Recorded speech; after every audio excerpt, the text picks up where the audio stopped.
अस्सलामुअलैकुम उस्मा, कैसी हो आप? वालेकुम सलाम। अल्लाह का करम है, आप सुनाएं। पहले तो आप ये बताओ ना, आपने इतनी चीज़ें, आपने स्ट्रॉन्ग उस्मा नाम है आपका, और आपने बड़ी फ़ाइट की अपनी लाइफ में बहुत सारी चीज़ों से, ठीक है? तो मुझे तो था मैं आपकी स्टोरी भी लोगों तक पहुंचाऊं ताकि लोगों को पता लगे। अच्छा, इन्होंने बड़ी फ़ाइट की अपनी ज़िंदगी में, और इनके जो हस्बैंड हैं, सेकंड हस्बैंड जो है, इन्होंने उनकी शादी खुद कराई है। तो मुझे ये बताओ कि आप जब इन हालात से गुजरी हो, पहले तो आप जवाब दो कि आपके मैदे पे कितना, ये इन्होंने कल में चेक भी कराया, इसलिए मैं बात कर रहा हूँ, आपके मैदे पे कितना अफेक्ट पड़ा इन चीज़ों से, बताएं ना लोगों को। मुझे सर इस चीज़ का नहीं पता कि डिप्रेशन क्या होता है। मैं डिप्रेशन की डेफिनेशन नहीं जानती। लोग कहते हैं कि लोग डिप्रेशन में चले जाते हैं, फिर उनका मैदा भी ख़राब हो जाता है। इस चीज़ से मुझे इसलिए फ़र्क नहीं पड़ा कि देखें 2008 में 2005 में जब मेरी शादी होती है, और 2006 में अल्लाह ने मुझे एक बेटा दिया, और 2008 में मेरे हस्बैंड चले जाते हैं। पता नहीं क्या मजबूरी उनकी रही होगी, कुछ पता नहीं, छोड़ के वो मुझे चले जाते हैं। सही है। और 1 साल 3 माह का मेरा बेटा था। ये स्टोरी बड़ी वायरल हुई, लोगों को पता भी है। तो मैं अनपढ़ थी, पढ़ी लिखी नहीं थी, तो मुझे इवन के थोड़ा बहुत यानी कि अपना नाम वगैरह शायद लिखना आता हो। मैंने फिर देखा कि अब मैं क्या करूं। मेरी अम्मी अबू का घर भी बिक गया, सारे यानी कि आप ये देखें कि वो मुझे भी हमें रोड पे ही छोड़ दिया। तो हम बड़ा इस वजह से ना परेशान हुए। और उसके बाद फिर मैंने देखा कि जॉब नहीं, मैं जहाँ कहीं भी जाती थी लोग मुझे कहते थे कि अगर तू मैट्रिक ही कीता होंदा ना तो असी तेनों नौकरी लवा देंगे, मैट्रिक ही कीता होंदा। तो मैट्रिक मेरे लिए एक न्यू वर्ड था, और मेरे लिए एक यानी कि वो अचीव करना, उसको एक ऐसे समझ लें कि मेरा टारगेट बन गया था कि मैट्रिक मुझे करना है।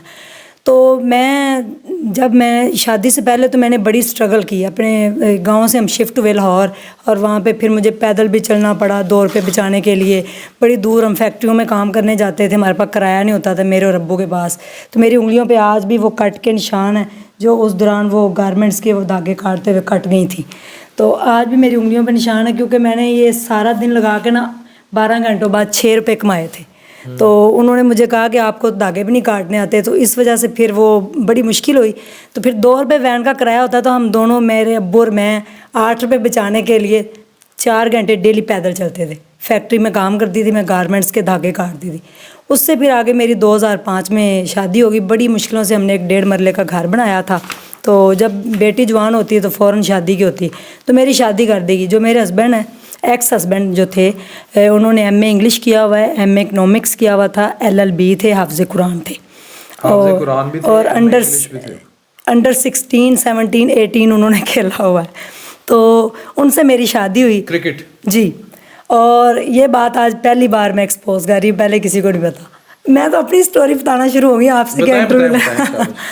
तो उसके बाद क्या हुआ कि फिर मैंने वो शादी हो गई। शादी के 2 साल बाद ही उन्होंने मुझे छोड़ दिया, और छोड़ के वो चले गए बिना बताए, पता नहीं कहाँ। फिर उनसे कांटेक्ट हुआ मेरा, और 2-3 साल कांटेक्ट रहा। उसने फिर मुझे 5-6 हज़ार रुपये महीने के भी बेचते थे, तकरीबन 7-8 माह। फिर बिल्कुल ही कांटेक्ट ख़त्म हो गया। फिर अदालत से जो भी खुला वगैरह लेके, जो भी आपको पता है करते हैं मामला, तो सोसाइटी और सब ने, मेरे रिलेटिव ने कहा कि दूसरी शादी। मैं पहली शादी भी नहीं करना चाहती थी, मुझे शादी नाम से ही नफ़रत थी। आई डोंट नो क्यों। मैं शुरू से ही ना शादी के अगेंस्ट थी। इवन कि जिस दिन मेरी बारात आनी थी पहली, उस दिन मैं दिल में यही दुआएं मांग रही थी कि बारात ना आए और मैं कहीं भाग जाऊं। बारात ना ही आए, लेकिन वो आ गई बारात। अनफॉर्चुनेटली मेरी शादी हो गई। तो जिस दिन मेरी शादी हुई, निकाह के बाद मेरे अंदर फीलिंग्स आनी शुरू हो गई कि ये शादी नहीं रहेगी, ये मुझे छोड़ के चला जाएगा या इसकी डेथ हो जाएगी। ये 2 बातें मेरे अंदर की फीलिंग था। पता नहीं मैं गलत हूँ सही हूँ। बहरहाल ये हुआ कि शादी के 2 साल और 3 माह बाद वो मुझे छोड़ के चला गया। मेरा बेटा 1 साल और 3 माह का था। तो मैंने कहा अब मैं क्या करूँ। मैं बाहर निकली, कहीं जॉब नहीं है। तो फिर मैं ऐसे चलते चलते एक स्कूल में गई, तो वहाँ पे मुझे एक स्वीपर की जॉब मिल गई। ये आज भी मैं प्राउड फील करके बताती हूँ। इसलिए स्कूल में स्वीपर की जॉब जी, मुझे ये 2008 में, 2005 में मेरी शादी होती है, 6 में अल्लाह ने बेटा मुझे दिया, 8 में वो चले जाते हैं, और 8 में मुझे स्वीपर की जॉब मिली। एक प्राइवेट स्कूल था। तो उन्होंने कहा कि 1 कनाल का वो स्कूल था, आपने सारी सफाई करनी है आया के तौर पे, और हम आपको 1500 रुपये देंगे। मैं बड़ा खुश कि मुझे जॉब तो मिली है ना। तो मैं वहाँ पे जॉब करना स्टार्ट हो गई। तो मैं रास्ते में आ रही थी, मेरी तबीयत ख़राब हो गई। तो एक क्लिनिक था, मेडिकल स्टोर था। मैंने वहाँ पे एक डॉक्टर साहब बैठे हुए, मैंने कहा डॉक्टर साहब मेरी तबीयत नहीं ठीक है। तो क्या हुआ है? तो शायद उस टाइम मैं डिप्रेस थी, परेशान भी थी। मैंने कहा इस तरह ना मेरे हस्बैंड कहीं चले गए, उनका पता नहीं चल रहा वो कहाँ है।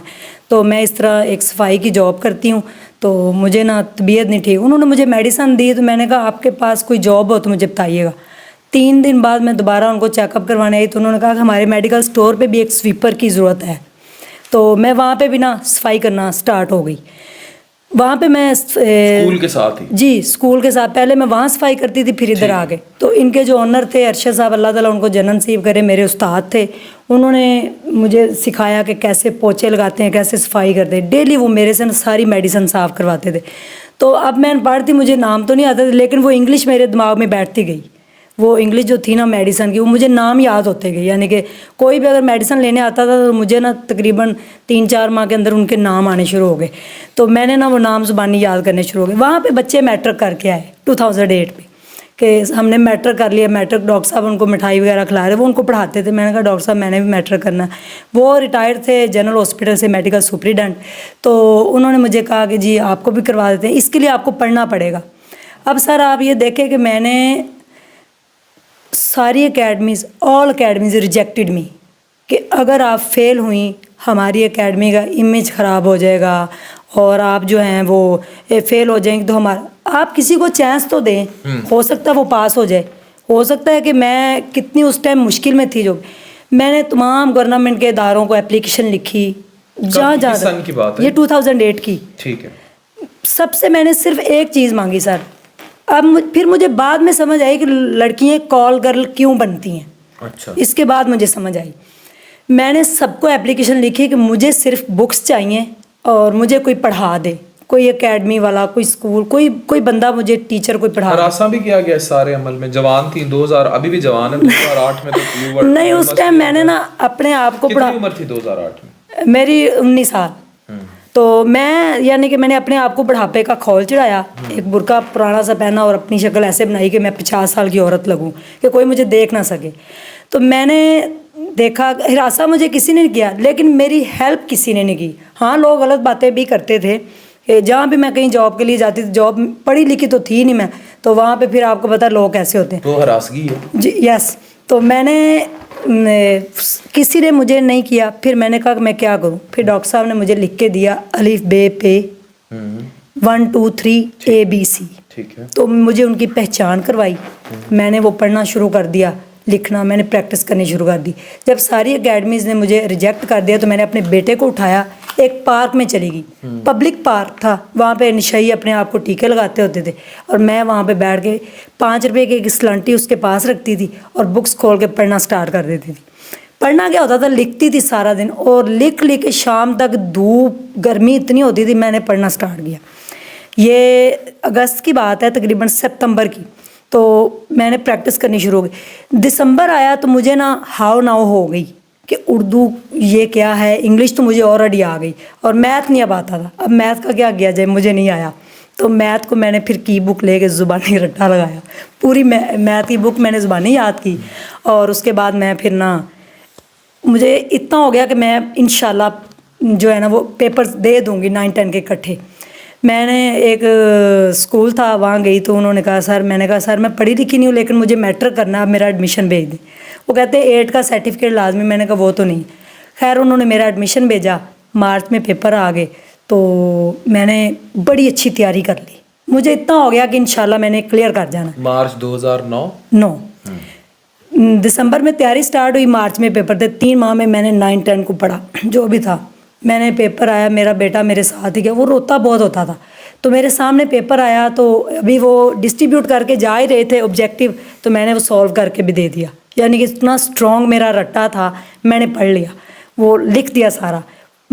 जब मैथ का पेपर आया तो वो मैंने सिर्फ और सिर्फ 20 मिनट में किया था। Very good. इतना स्ट्रॉन्ग। स्कूल नहीं गई? मैं स्कूल नहीं गई।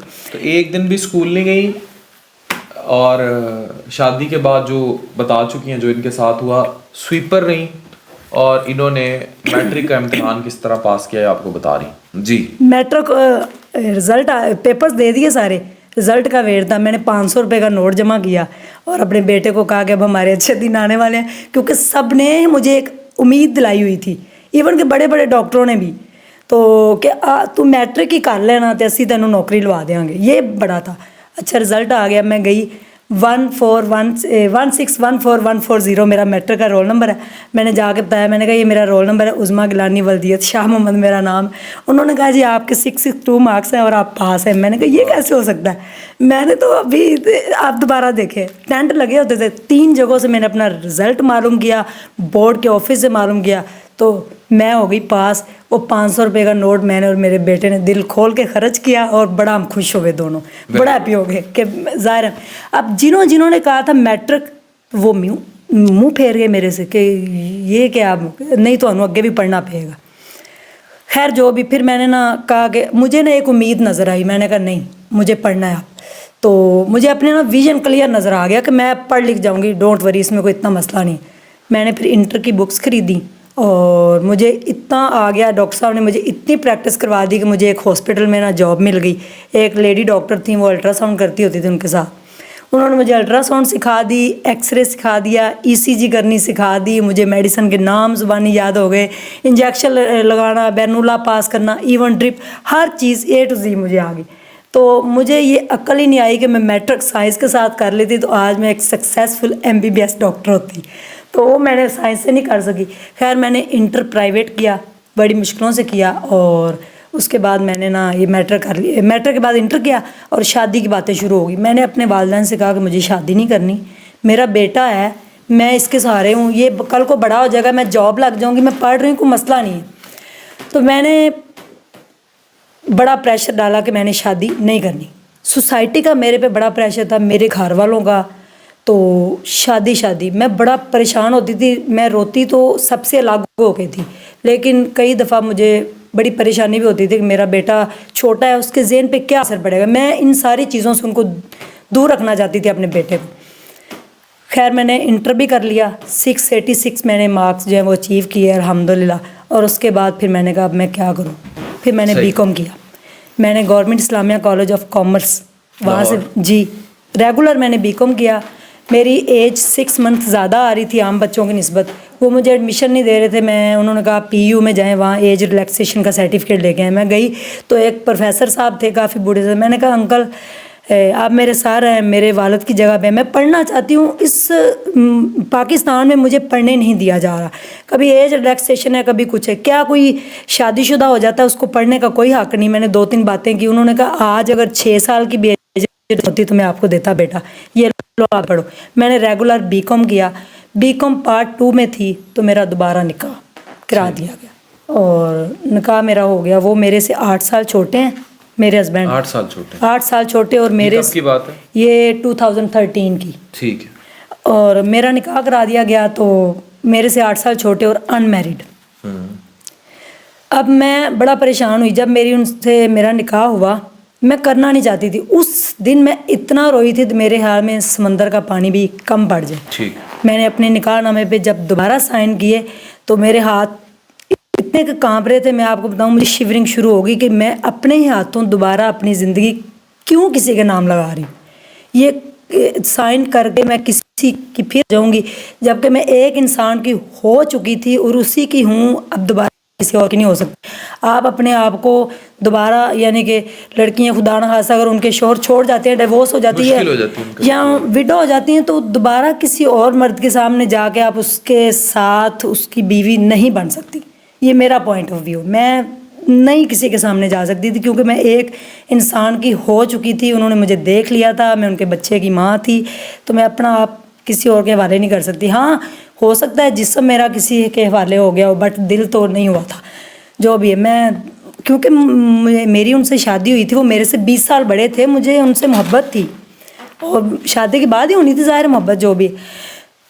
मैंने लिखा, निकाहनामे पे दस्तखत किए और मेरी रुखसती कैसे हुई कि मेरा निकाह हुआ, 3-4 लोग शामिल थे, तो वो शाम को मोटरसाइकिल पे आए, मैंने अपनी कपड़ों की गठरी बांधी, अपना बेटा पकड़ा और चले गए। एक कमरे में वो मुझे ले गए। उनके वालिदैन भी जो खुश नहीं थे इस शादी से, तो उन्होंने मुझे नहीं रखा।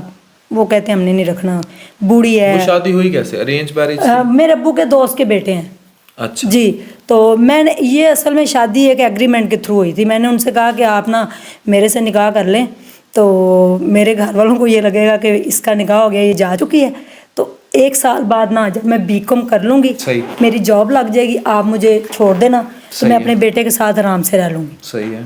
बहरहाल मैंने शादी करके चली गई। जब फर्स्ट डे वो था मेरे निकाह का, तो मैंने उनसे कहा कि देखें मैं पढ़ना चाहती हूँ, मैं बीकॉम पार्ट 2 में हूँ, मैं नहीं चाहती कि मैं जो है वो अभी ये शादी को निभाऊँ या देखूँ, क्योंकि मैंने आगे जाना। आपकी बड़ी अच्छी लाइफ है, आप अनमैरिड हैं, आपको 1000 रिश्ते मिल जाएंगे, तो आप ना, मैं भी आपके साथ कोई भी हस्बैंड वाइफ वाले रिलेशन कायम नहीं करना चाहती। खैर वो अच्छे थे, उन्होंने मेरी बात मान ली। मैंने आराम से अपना बीकॉम पार्ट 2 के एग्ज़ाम दिए, तो मेरा रिज़ल्ट आ गया। और रिज़ल्ट के बाद फिर जब ना देखा कि मुझे ना थोड़े से ना पैसे, मेरी एक कमेटी थी वो निकल आई और मुझे थोड़ी सी ना सपोर्ट की डॉक्टर साहब ने, तो मैंने अपना एक छोटा सा घर ले लिया 1 मरले का। जब मैंने घर लिया, मैंने कहा मुझे लगता है कि निकाह में बरकत है। मेरा इनके साथ निकाह हुआ है, उससे पहले लोगों ने मेरी 4 साल कोई हेल्प नहीं की, किसी ने मुझे मुँह भी नहीं लगाया। मेरी एप्लीकेशनें खुली कचहरियों में, मेरी एप्लीकेशन मैंने, तो आपको कवर मिल गया ना, ढाल मिल गई। लोग ये क्या काम करते हैं कि बेवा हो औरत या खुदा न खास्ता तलाक याफ्ता हो जाए तो हमारा माशरा जो है वो भेड़ी है, ठीक है, जिनसी भेड़ी है, लेकिन जब उसको कवर मिल जाता है तो then they suddenly change. Sir जो तलाक याफ्ता औरत होती है ना, एक बेवा की, एक विडो की लादा बात, तलाक याफ्ता जो औरत होती है ना, वो एक ट्रांसजेंडर से बदतर होती है। लोग उसको, हमारा माशरा ऐसा है, हमारा मुआशरा उसको ट्रांसजेंडर की निगाह से देखता है। ये मैंने देखा है। मैंने बड़ी मुसीबतें देखी हैं लाइफ में, मैं शायद वो बताना भी नहीं चाहूँगी आपको। तो उसके बाद जब मैंने कहा निकाह में बरकत है, इनकी वजह से मुझे ये घर मिला है। मैंने आधा घर इनके नाम किया और फिर इनसे मैंने कहा अगर आप चाहें तो आप मेरे साथ रह सकते हैं, अगर नहीं तो आपकी मर्ज़ी। हमारे फिज़िकल रिलेशन कायम हो गए। मैंने अपने आप को इनके हवाले कर दिया और अल्लाह ने मुझे एक बेटी दी इनमें से, तो रिश्ता कायम हो गया। खैर हमारी ज़िंदगी के 8 साल ना बड़ी मुश्किल से गुज़रे। तो मैंने फिर कहा कि मुझे पढ़ना है। कहते हैं जी ठीक है। मैंने 3-4 यूनिवर्सिटीज़ में MBA का एंट्री टेस्ट कंप्लीट किया और मुझे लगा कि मुझे पढ़ना चाहिए आगे। मैंने MBA चूज़ किया कि मैं MBA करूँगी, क्योंकि फ़ाइनेंस मेरा अच्छा था और मैंने कहा मैं बैंकिंग एंड फाइनेंस में MBA करूँगी। तो मेरा UMT में एडमिशन हो गया और मैं बड़ा खुश। मैंने कमेटी डाली और डाल के वो थोड़े थोड़े पैसे रख के, तो मैंने वो ना उधर उनको फ़ीस जमा की और मेरी फ़र्स्ट क्लास थी। मैं बड़ा खुश थी। ज़िंदगी में जब भी मैं बड़ा खुश होती हूँ उसी वक़्त, ये नहीं कि कुछ दिन गुजरने के बाद, उसी लम्हे मेरे साथ इतनी बड़ी आजमाइश आती है कि मैं ज़िंदगी के 20 साल फिर पीछे चली जाती हूँ। मैं बड़ा खुश कि मेरी ज़िंदगी की फ़र्स्ट MBA की क्लास है। मैं गई, मैंने यूनिवर्सिटी की दहलीज़ को चूमा, उसकी मट्ठी अपने माथे पे लगाई। मैंने कहा यहाँ से इंशाअल्लाह अल अज़ीज़ मैंने बड़ा पढ़ना है और पढ़ के इंशाअल्लाह जो है ना वो मैंने कुछ बनना। अभी 29 को वज़ीर आज़म के सामने मेरी स्पीच भी है। UMT ने मुझे इनवाइट किया है कि आप शाइनिंग स्टार है हमारी UMT का। मैं गई और मैंने क्लास ली, तो वहाँ एप्पल आईफोन की बात हुई थी। काफ़ी क्लास भरी हुई थी। तो सर लेक्चर दे रहे थे, डॉक्टर शीफ साहब, अल्लाह ताला उनको जन्नत नसीब करे, वो लेक्चर दे रहे थे। एप्पल आईफोन की बात हुई तो मुझे नहीं पता कि एप्पल आईफोन क्या है। तो मैंने उनसे पूछा कि 60 की क्लास थी। मैंने कहा सर मेरा एक क्वेश्चन है, कांपती हुई आवाज़ में। फ़र्स्ट क्लास थी, मुझे माहौल का भी नहीं इतना पता था। कहते यस कोई क्वेश्चन है? मैंने कहा जी। मैंने कहा ये एप्पल आईफोन क्या होता है? तो इतने में एक स्कूल, वो जो क्लास थी उसमें एक इतने कह के लगे कि मैं शर्मिंदा होगी कि पता नहीं मैंने गलत क्वेश्चन पूछ लिया। तो सर ने कहा, सर भी हंस पड़े। 5 मिनट तो यही माहौल रहा, बट फिर प्लीज साइलेंट। उन्होंने कहा आपको नहीं पता? उन्होंने जैसे you don't know about Apple iPhone. मैंने कहा यस आई डोंट नो। उनको एप्पल आईफोन से इंट्रोड्यूस करवाया जाए। तो उन्होंने मेरे आगे काफ़ी फ़ोन रख दिए। वो एक फ़ोन था।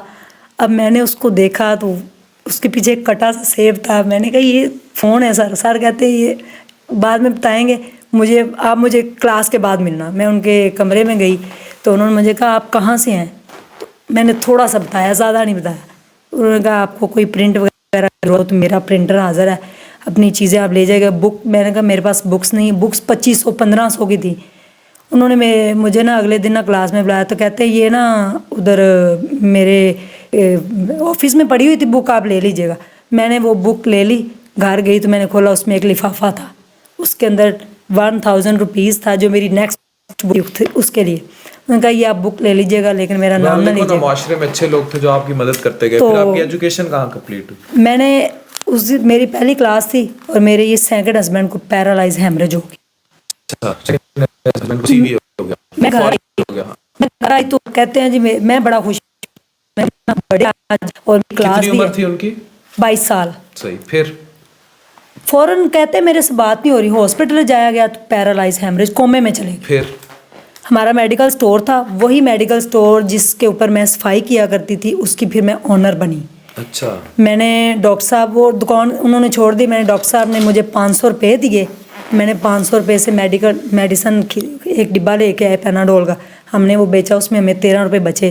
तो इस तरह करते करते फिर वो मेडिकल स्टोर हम दोनों ने चलाना शुरू किया। अब आप उस हस्बैंड के साथ मेडिकल स्टोर चला रही हैं साथ? जी जी जी जी जी। मेरी 6 माह की बेटी, मेरा 7 साल का बेटा, फर्स्ट हस्बैंड में से मेरे हस्बैंड ये सेकंड वाले कोमे में, और मेरा मेडिकल स्टोर, मेरी एमबीए की क्लासें। अब मैं क्या करूँ, डॉक्टरों ने कहा ही इज़ डेड, अब इसको घर ले जाए, वो कोमे में चले गए। अब मैंने एक स्ट्रेटजी बनाई, लोग कहते हैं ना, लड़कियां औरतें कहती हैं हम कुछ नहीं कर सकते, मर्द कहते हैं हम भी हार जाएं, मैं कहती हूँ कि अगर एक औरत इतना कर सकती तो आप क्यों नहीं। स्ट्रेटजी क्या बनाई, मैं सुबह 4 बजे उठती थी, उठ के फौरी तौर पे वगैरह पढ़ के अपने बच्चों को फौरी तौर पे ना सारा नाश्ता वगैरह दे के 6 माह की बेटी को अपने 7 साल के बेटे के सुपुर्द करके, और बस मेरे घर से 1.5 से पौने 2 घंटे के फासले पे थी, मेरे पास नहीं होता था किराया। अब मैंने सफर तो मैं 6:15 बजे घर से 6:10 पे निकलती थी। सर्दियों में 6:15 बजे सुबह जमात होती है, अंधेरे में एक चिंग ले जाता था एक जगह पे, एक प्लेस पे, वहाँ से तुमने एजुकेशन क्या हासिल की? मतलब मैं ये जानना चाह रहा हूँ कि स्वीपर से लेकर जब आपकी चली तो अब आपकी current MPhil, now I am MBA and MPhil from UMT. अच्छा जी, मैंने वहीं से एमबीए की एमफिल किया। तो मैं आधा घंटा पैदल चलती थी सुबह और आधा घंटा शाम को, वो मैं एरिया जो था वो कवर करके शाम को मैं 5 बजे घर आती थी, अब बेटी को फीड करा के दोबारा अपने बेटे को दे के मेडिकल स्टोर खोलती थी और रात 1:30 बजे मैं बंद करके आती थी। ज़िंदगी के 2.5 साल में सिर्फ 2.5 घंटे सोई हूँ, सिर्फ 2.5 घंटे। उसके बाद मेरे हस्बैंड 21 दिन के बाद कोमे से वापस आ गए, 1.5 साल बेड पे रहे, और बेड पे फिर मैं उनके वॉशरूम अपने हाथों से साफ़ किए, ठीक है। दोबारा से उनको 6 माह के बाद उन्होंने बोलना स्टार्ट किया और पूरी ईमानदारी से उनके साथ रिश्ता निभाया।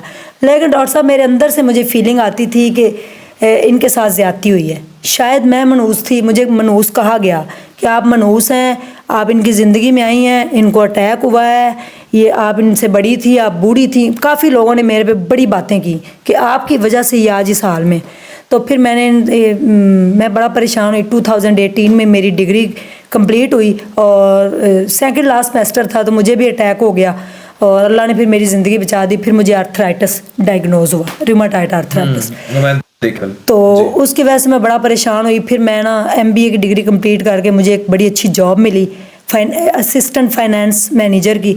तो मैं वहाँ जॉब करना स्टार्ट हो गई। 2 माह हुए थे तो फिर इनका एक्सीडेंट हुआ, फिर इनकी टांग टूट गई। इनकी दूसरी शादी कब कराई आपने? ये 2021 में, 2 साल 3। कैसे हैं हालात? बिल्कुल ठीक है अल्हम्दुलिल्लाह। वो इनकी कज़न है, चाचू की बेटी। मैंने फिर इनको कहा, इन्होंने कहा एक बेबी और हो जाए। मैंने कहा मुझे आर्थराइटिस हो गया है, मेरी तबीयत नहीं ठीक, तो हम आपकी शादी कर देते हैं। कहता नहीं, मैंने नहीं करानी। खैर मैंने इनसे कहा, मैंने इनको काफ़ी कन्विंस किया, तो शादी हो गई। मैंने शादी एक्सपोज नहीं करनी थी, हर चीज़ कमर्शलाइज नहीं होती। तो लोगों ने कहा कि लोगों की बड़ी शादियाँ आप दिखाती हैं, ये वो, तो आप ना इनकी भी शादी दिखाएं। तो जो फिर मैं जब आर्थराइटिस डायग्नोज हुआ है, पेन इतनी थी कि मैं बेड पे पड़ गई, मुझे समझ नहीं आ रही। फिर मैंने सुसाइड का इरादा किया। लो जी, इतना स्ट्रांग हो गया एमफिल करने के बाद। सही है। क्योंकि पेन बहुत ज़्यादा थी। मेरे बेटे ने फिर मुझे फ़ौरन बचाया। तो मामा आप क्या कर रही, मेरे नेबर्स भी आ गए। आप इसमें कोई मेडिसिन ऐसी लेती हैं? और मैं आप लोगों को बताना चाह रहा हूँ, बाज़ औक़ात लोग पेन किलर्स के साथ कुछ स्टीरॉइड्स और कुछ मेडिसिन ऐसे लेते हैं जिससे डिप्रेशन मेडिसिन के साइड इफ़ेक्ट के तौर पे हो जाती है। जी, चले फिर मैंने फिर मेरे बेटे ने कहा मामा यूट्यूब की दुनिया है एक, ठीक है, वहाँ पे एक प्लेटफॉर्म है, आप वहाँ पे अपनी स्टोरी ये सारी बताएं, तो लोगों को दिस एंड डैट का डिफरेंस बताएं। हो सकता है वहाँ से इनकम आती है, वो इनकम हम वोमेन एम्पावरमेंट के ऊपर खर्च करेंगे तो अल्लाह ताला आपको सेहत तंदुरुस्ती दे देगा। ये उसका विजन था। एक टूटा मोबाइल था, उसने ऐसे पकड़ा, मैंने उसके ऊपर वीडियो अपनी स्टोरी बताना स्टार्ट कर दी। 7 माह गुजरे, मेरे 700 सब्सक्राइबर थे 7 माह में। अब कितने हैं? अब 5 लाख होने लगे 7 माह के बाद जो है ना, वो उसके एक कमेंट वायरल हो गया। किसी ने औरत को बड़ा बुरा भला कहा, मैंने उसके ऊपर रिप्लाई दिया, उसके ऊपर 1000 रिप्लाई हुए कि औरत इतनी मजबूत होती। ये नाम मेरे बेटे ने मुझे दिया, स्ट्रॉन्ग उस्मा, कि मेरी मामा स्ट्रॉन्ग है। उस टाइम वो 14 साल के थे, आज वो 17 साल के हैं। और ये उन्होंने ही बनाया, वीडियो में अपलोड नहीं करनी आती थी, कुछ नहीं करना आता। अब आता है यूट्यूब यूज़ करना? सारा कुछ अब तो खुद कर लेती हो बेटा? जी सब। तो फिर हम दोनों ने, माँ बेटे ने चलाया। फिर हमने इसकी देखे, मैं आज भी रेंट पे हूँ, आज भी मेरे पास कोई अपना घर नहीं, वही 1 मरले का घर है, वो भी मैंने डोनेट कर दिया। किसको डोनेट किया? सिलाई स्कूल। अच्छा। मैंने फिर 5 मशीनें खरीदी और सिलाई स्कूल स्टार्ट किया अपने घर में। आज 5 सिलाई स्कूल हैं। 400 औरत को मैंने फ्री किया है, जिसमें विडो कॉल गर्ल, जिसमें यतीम लड़कियां 2 कॉल गर्ल आई थी। मैंने कहा आप कितनी स्ट्रॉन्ग है, किसी के भी सामने अपने कपड़े उतार देती हैं, मैं आपको सिलाई सिखाना चाहती हूँ किसी रेफरेंस से। कह रही, मैंने कहा कितने पैसे रोज़ लेती? कहती 500 700 हज़ार मिल जाता है। तो मैंने कहा आपको तकलीफ़ कितनी होती होगी, कैसे कैसे लोगों से आपको मिलना पड़ता होता। खैर उन्होंने मेरी बात मानी, वो मेरे स्कूल में आई, हमने उनको सिलाई सिखाई, कहीं उनकी कोई वीडियो नहीं लगाई, कुछ नहीं किया, बापर्दा तरीके से। आज वो आराम से घर बैठ के 70 to 80,000 एक कमा रही है। यानी कि दोनों ने सीख लिया, एक बेवा थी और एक डाइवोर्स लेडी थी। तो एक 5 मशीनों से चलने वाला सिलाई स्कूल आज 5 सिलाई स्कूल बन गए। एक पत्तोकी में है, एक शेहूपुरा में है और 3 लाहौर में है। और जिसमें हमने डिफरेंट टीचरें आती हैं, वो सिखाती हैं, और उसकी सिर्फ 500 रुपये फ़ीस है। फिर मेरी वीडियोस लोग देखते गए, मैंने असद अब्बास सिंगर की बड़ी हेल्प की, उनको मैंने 1.5 करोड़ रुपये इकट्ठे करके दिए जी। तो 3 दफ़ा मैं उनके पास गई। फिर अब ये सारी वीडियोस देखने के बाद उनसे एक वादा किया। फिर एक इंग्लैंड में होती हैं डॉक्टर अतिया साहिबा, मुझे उन्होंने एक रिसेंटली प्लॉट गिफ्ट किया है 1 करोड़ रुपये का, उसके ऊपर मेरे नाम से फ्री हॉस्पिटल बनने जा रहा है। तो उसमें काफ़ी लोग साथ जुड़े हैं, उसकी संगे बुनियाद भी रख दी, जनवरी में इंशाल्लाह स्टार्ट हो रहा है। और मैं चाहूँगी उसमें आपके साथ। हाँ जी ज़रूर इंशाल्लाह। ये है कहानी। तो उज़्मा से स्ट्रॉन्ग उज़्मा का सफ़र ये है कि अल्हम्दुलिल्लाह आज भी मैंने कोई ब्रांड नहीं कभी पहना, वही 300 वाला जूता पहनती हूँ, वही 300 वाला सूट पहनती हूँ। रोज़े इतने क्यों रखती हैं? अभी भी रोज़े से आप? रोज़े इसलिए रखती हूँ कि मैंने जो यूनिवर्सिटी में भूख काटी है ना, जो कैफेटेरिया होता था ना, वो मेरे लिए ऐसे होता था कि ये बॉर्डर है इंडिया पाकिस्तान का, यानी कि ये इलाका गैर है, मैं यहाँ नहीं जा सकती। तो मैं सूखी रोटी के ऊपर अचार लेके जाती थी, तो मेरा मजाक उड़ाया जाता था। फिर कई दफ़ा खाना नहीं होता था, तो हम छान बुरे जो है ना वो भिगो देते थे, तो सुबह उठ के मैं वो खाती थी, अपने बेटे को भी और अपनी बच्ची को भी। इवन कि हमारे पास 10 रुपये नहीं होते थे कि 10 रुपये भी हों तो मैं कहीं चले जाऊँ। तो इसलिए वो मुझे फिर भूखे रहने की आदत पड़ गई। इतनी भूख सही मैंने कई दिन, अब मैं गर्मियों में भी 1 हफ्ता पानी ना पीऊँ तो मुझे कुछ नहीं होता। उस्मा मेरा इंटरव्यू करने आई थी, हमने इनका काउंटर इंटरव्यू कर दिया। अब आप इंटरव्यू दे। अब क्या कहेंगे आप? मैं अब कुछ नहीं बोलूँगी, आप खुद ही बोल दे जो बोल रहे। हाँ मैंने बड़े क्या डिप्रेशन है सारा मुझे बताएं। लोग कहते हैं डिप्रेशन में जाकर उसने सुसाइड कर लिया, मैंने तो नहीं किया। नहीं तो ये इसलिए आपकी स्टोरी स्ट्रॉन्ग उज़्मा की स्टोरी है ना, तो ये स्टोरी सेल्फ एक्सप्लेनेटरी है। मेरा कोई कमेंट नहीं बनता। एक छोटा सा कमेंट मैं एंड में करूँगा कि हम लोग आजकल जो सोशल मीडिया पर देखते हैं चलते हैं, अभी ये खातून है, उसकी शादी है हर वक्त, उसकी इवन सुबह नाश्ते तक की वीडियोस जो हैं वायरल हो रही हैं। तो हम कुछ तलखियों में जी रहे हैं, लेकिन असल ज़िंदगी की तलखियाँ जो वो दिखा रहे हैं ना कि रुखसती हो रही है या वो रो रहे हैं, और वो they are not our heroes. मैं बड़ा क्लियर हूँ इस चीज़ पे। Do not idealize them. कोई ऑडी ले रहा है अपने पैसों से, अपनी टेंड करा रहा है या वट एवर, या वो ख़वातीन हैं, वो 5 बहनें हैं, या जो भी, मैं उन पर क्रिटिसाइज़ नहीं कर रहा। मैं सिर्फ ये कह रहा हूँ वो उनका अपनी तर्ज का कंटेंट है, लेकिन जो सोसाइटी उनको देख रही है वो इन ख़वातीन को भी देखे।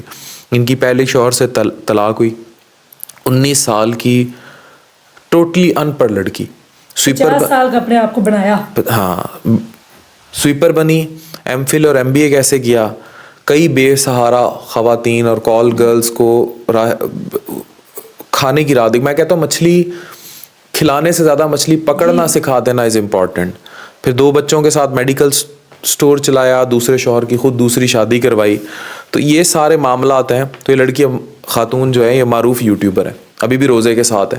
तो ये लाइफ इतनी आसान नहीं होती। It's not like what you see on YouTube.